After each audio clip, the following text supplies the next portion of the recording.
Despite what its name says, Bubble Bobble Part 2 was actually the third game in the series to be released on the NES. Rainbow Islands came out before it and is an official sequel. It is often said that Bubble Bobble Part 2 was only available as a rental at video stores, but this is unlikely since most of the cartridges on eBay don't show the sticker residue that rental games normally have.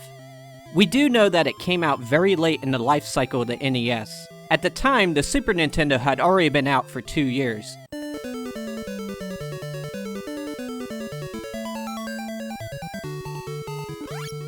Your goal in the game is to clear each round of enemies, primarily by enclosing them in bubbles and popping them.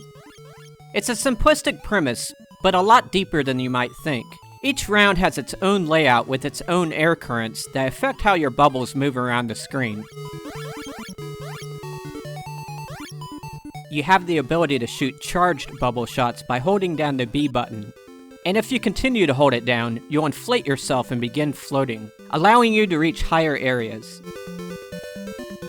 Some rounds allow you to use specialized bubbles that release lightning or fire. There's a lot of items to gather along the way. Although some of them power you up, most of them just give you points, which in turn leads to extra lives. There's also some bonus stages along the way. The most common one is a game of volleyball against a difficult opponent. I have fought him about 25 times and never won a single match. But I just can't get mad at this guy. Just look how cute he is. This is a game that's charming and still fun to play after all these years. Each time I start playing, I keep going until I completely run out of continues.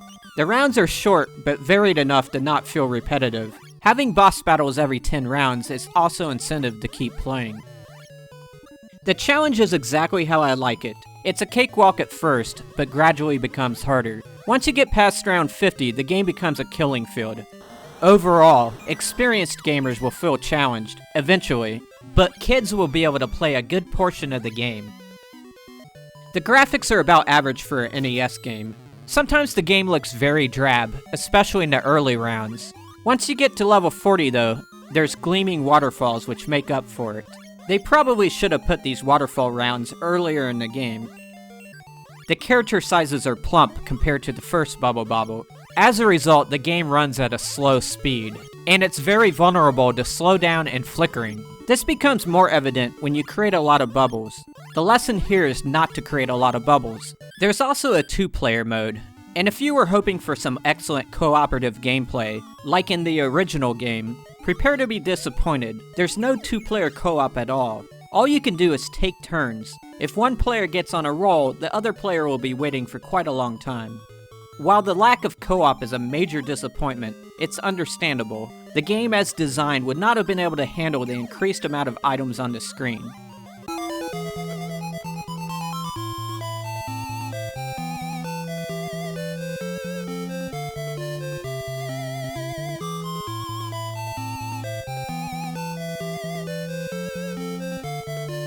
In the end, Bubble Bobble Part 2 is a high-quality NES game whose gameplay has held up well over the years.